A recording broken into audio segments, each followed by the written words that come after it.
Dari 6236 ayat yang ditranslate keturunan ataupun anak cucu itu adalah bani, lafal bani, Bang Pak Erik ya.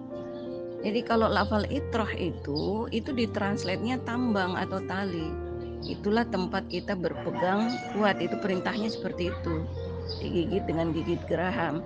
Kalau itu itrah disandingkan dengan nasab, ya berarti keturunan beliau ini digigit dong. Memangnya apa yang membuat ahlul bait ini ya, anggaplah dia sunnahnya keluarga atau zuriat keluarga inti daripada Rasulullah. Apa yang membuat kita berbeda dengan beliau kalau kita sama-sama berpegang kepada kitabullah, Aba Erik? Kenapa ini menjadi kosakata yang dipisahkan antara Al-Quran dengan sunnah? Tidak pernah saya mendapatkan ada kalimat dalam 6236 ayat yang memisahkan apa yang disebut Al-Quran dengan apa yang disebut sabda Rasulullah. Tidak ada perpisahan itu, Aba Erik. Karena memang itu satu kesatuan. Kalau yang disebut bani, kita juga bani Nabi kok. Kita juga bani Rasul, Nabiullah Rasulullah Adam. Dan lagi-lagi itu nggak ada kaitan dengan surga neraka seseorang, mau diridhoi mau dilaknati. Anak kandung Nabiullah Nuh masuk neraka, dilaknat Allah, diupahi dengan siksa, kekal di neraka, Pak Erik. Jadi nggak ada kaitan nazab dan segala dengan keridhaan dan kemurkaan dari Allah. Para mujtahid ya, alim ulama, alim umara aja nggak ada yang bersatu di nasional, skala nasional, gimana internasional, Abah Erik? Kejauhan Pak, nasional dulu bersatu nih. Alim ulamanya bersatu, alim umaranya bersatu dengan alim ulama, terbentuk ulil amri. Nah ini dulu sebenarnya. Walaupun memang pada hal-hal yang tidak ini ya, ini ada persatuan, misal dalam penentuan obat ya, yang saya anukan, yang saya siarkan juga melalui produk-produk dari direct selling, itu udah ada penetapan dari ulil amri ya, dari halalan dan thayyibannya. Tapi ini masih sepihak ya, karena masih dibebankan hanya kepada MUI. Padahal harusnya alim umara juga itu juga bergabung di dalam, karena ada kelayakan dari segi kotayibannya, Mbak Erik, bukan hanya segi kehalalannya. Ada lagi istilah khalifatul rasul. Khalifah itu hanya dua Pak, khalifatullah dan khalifah ad-dajjal. Mana sih pemimpin yang diridhai oleh Allah ya, khalifah yang diridhai oleh Allah dengan yang dimurkai oleh Allah? Itu dua, nggak ada khalifatul rasulullah. Pak Erik. Nah, di situ yang Anda kutip itu Pak Erik menyatakan bahwa khilafah itu dijamin ditegakkan oleh Allah. Jadi Allah yang menegakkan khilafah Islamiyah itu. Khilafah Islamiyah itu yang mana? Ya khilafah yang berdasarkan dari syariat Allah yang dibawa oleh para nabi dan para rasul. Dibawa oleh para khulafaur rasyidin. Itu Abah Erik. Jadi jangan sok-sokan manusia inilah yang keluar-keluar menegakkan khilafah Islamiyah. Tidak. Allah sendiri yang menegakkannya. Jadi tidak ada kuasa manusia untuk menegakkan khilafah Islamiyah. Yang kuasa manusia tegakkan itu adalah khilafah yang bukan Islam, sistem Islam, atau khilafah wahilun atau non Islam atau enggak selamat, kepemimpinan atau pemerintahan yang enggak selamat. Itu yang kuasa manusia tegakkan. Tapi yakinlah layu sebelum berkembang, karena menjadi khilafah atau kepemimpinan dengan sistem yang selemah-lemahnya lemah gitu. Itu Abah Erik. Jadi pasti akan scam lambat laun. Paling banter berdiri itu hanya sampai 2 tahunan ya. Nah, itu karena dibangun atas dasar penipuan dan makar gitu. Itu Abah Erik. Jadi khilafah Islamiyah itu Allah langsung yang tegakkan dan kafah di zaman kenabian. kafah di zaman Khulafaur Rasyidin.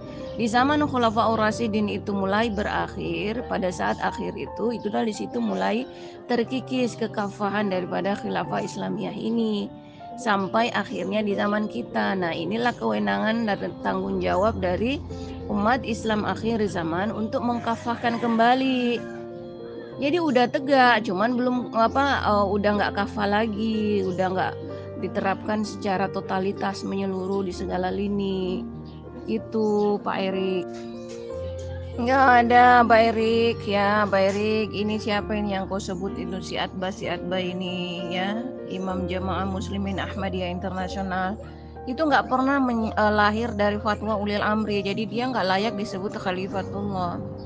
Pemimpin yang dirahmati, diberkahi oleh Allah, pemimpin yang dikehendaki oleh Allah. Bahwa dia diizinkan ya memang, tapi diizinkan sebagai apa ya, Khalifatul Ad-Dajjal. Pokoknya kalau dia nggak lahir dari fatwa ulil amri ya, maka dia nggak layak sebagai khalifatullah ya. Itu Abah Erik. Seperti Pak Jokowi apa dan sebagainya ya, yang diklaim pemimpin itu nggak pernah menjadi khalifatullah, karena dia lahir dari togut pemilu, togut demokrasi. Tunjukkan Amerik ya, di mana ada di dalam 6236 ayat 114 surah atau bab juz 30 juz atau 30 bagian yang memisahkan antara apa yang disebut Al-Quran dengan sunnah Rasulullah, apa yang disebut Alkitab atau Kitabullah dengan sunnah Rasulullah. Itu pemisahan itu dapat dari mana itu? Pemimpin itu memang satu, Pak. Nah, Abah Erik inilah yang menyamakan pemimpin dengan ulil amri. Sementara ulil amri itu jamak, bukan satu, karena dia kerja tim, bukan perorangan, Pak Erik. Makanya jangan disamakan ulil amri dengan khalifah atau pemimpin. Jadi di zaman Khulafaur Rasyidin itu berakhir, seharusnya penunjukan pemimpin itu karena tidak lagi melalui Allah langsung ataupun menjadi wasiat daripada Rasulullah, maka pemimpin atau khalifatullah ini ditunjuk oleh ulil amri, para mujtahid. Jadi alim ulama dan alim umara berijtihad menunjuk siapa yang layak sebagai pemimpin. Nah, yang Abah Erik sampaikan tadi si siapa tadi itu, si abad siapa tuh? Khalifah Al-Masih. Khalifah Al-Masih, Khalifatul Ad-Dajjal dong.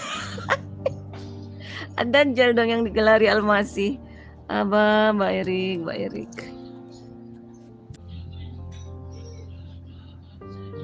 Ya Habiballah, kalau kita gunakan kata Habib itu Habiballah dan Habib Ad-Dajjal, Al-Masih. Nah, Abah Erik karena udah memilih berpecah belah, keluar dari Al-Jamaah Al-Islamiyah, memilih bersekte-sekte, berkotak-kotak ya, dengan bermimpi-mimpi ada persatuan, sementara di situnya Anda udah berpecah belah ya, mengkultuskan seseorang. Nah, itu artinya Anda itu adalah Habib Ad-Dajjal, bukan Habiballah. Jadi kata siapa Habiballah itu hanya menjadi kaplingan daripada bani atau keturunan daripada Nabiullah wa Rasulullah Muhammad. Nah, kita juga ini semua manusia ini adalah keturunan Nabi, keturunan Rasul, Bani Adam, anak cucunya Adam gitu. Moyangnya ruh juga manusia itu ruhnya Rasulullah Muhammad. Jadi kita ada semua menyambung ke ruh Rasulullah Muhammad, ruh semua manusia. Ada kita, jasad kita nyambung ke Rasulullah Adam. Jadi semua kita ini adalah retasan-retasan dari Nabi dan Rasul. Jadi nggak ada kaitan kemuliaan atau kekudusan seseorang itu berdasarkan nazab, berdasarkan keturunan anak cucu atau dia bani siapa. Nggak ada, Pak Erik. Berarti Abah Erik ini yang menolak nikmat dari Allah, tergolong menolak nikmat dari Allah. Ya, 11-12 dengan yang disebut kafir misionaris yang teriak-teriak saya saya Nasrani, saya Kristen, karena mengaku mengetahui sesuatu, mengaku mengetahui tapi faktanya enggak. nyasar, buta, jahil. Nah, itu Pak Erik. Karena Anda memilih bergolong-golongan, ya, bersekte-sekte, sementara Anda mengaku umatnya Rasulullah, mengikuti sunnah Rasulullah. Dari mana itu? Mimpi-mimpi kalutnya Abah Erik ini kok dipamer-pamer terus ya? Kenapa selalu dilafalkan ihdinas siratal mustaqim, tunjukilah kami kepada jalan yang lurus, sementara kita sudah berada di jalan yang lurus karena kita sudah menganut menjadikan Alkitab sebagai itrah yang kita genggam kuat, yang kita gigit dengan gigi geraham, ya, tali atau tambang yang kita gigit dengan sedemikian kuatnya, jangan sampai lepas, karena Alkitab bernama Al-Quran itu tidak terbatas, Pak, ya, maha luas, maha tidak terbatas. Jadi masih banyak yang tidak kita akses. Yang kita bisa akses itu, yang manusia bisa tuliskan itu, hanya Allah menggambarkannya hanya seperti setetes dari sekian banyak air samudera yang ada di alam semesta ini. Bayangkan itu, Pak, seujung kukunya kuku, ya, sedaki-dakinya daki, sebiji sesawinya sawi gitu. Seperti itu memang logam mulia, Pak. Emas ya tetap emas walaupun beda karatnya. Ya, muslim tetap muslim walaupun beda karatnya. Umat Islam tetap umat Islam, mukmin tetap mukmin. Tetap menjadi umat daripada Rasulullah, tetap menjadi Habibullah, tetap menjadi Khalifatullah, tetap menjadi Imamullah, tetap menjadi Waliullah. Jadi tetap Waliullah, tetap Khalifatullah walau derajat karatnya itu berbeda. Itu Abah Erik. Jadi kalau Anda ingin mengkultuskan seseorang, ya sekalian Rasul, karena beliau itu waliullah yang derajatnya ma'asum. Ngapain si Mirza Gulam siapa itu yang Anda sebut-sebut terus itu? Itu siapa itu? Kok Anda kultuskan sedemikian rupa? Mending Rasulullah aja langsung yang dikultuskan. Jika itu menjadi sunnah Rasulullah, berarti itu sunnatullah yang dijalankan oleh Rasulullah. Begitu Pak pengertiannya, Mbak Erik. Jadi itu nggak bisa terpisahkan. Bahwa sunnatullah itu cakupannya lebih luas daripada sunnah Rasulullah, iya. Tapi sunnah Rasulullah itu tidak melenceng dari sunnatullah, iya. Bukan expire, Pak. Memang nggak pernah disebut agama, ya. Allah tidak pernah menyebut agama selain Islam. Yang agama itu hanya Islam, Pak. Yang mana yang expire, ya, Alkitabnya. Jadi panduan Islam menurut Alkitab terdahulu itulah yang disebut tidak diberlakukan lagi untuk kaum Rasulullah edisi penutup. Jadi di zaman Rasulullah Musa agama juga hanya Islam. Jadi Rasulullah Musa umat Islam dari kaum atau suku Yahudi, Rasulullah Daud umat Islam dari kaum atau suku Sabi'in, Rasulullah Isa adalah umat Islam dari kaum atau suku Nasrani. Jadi semua Islam, Pak, yang expire-nya itu textbook-nya itu yang tidak diberlakukan itu adalah Alkitabnya atau Kitabullahnya, bukan pada ajaran agamanya.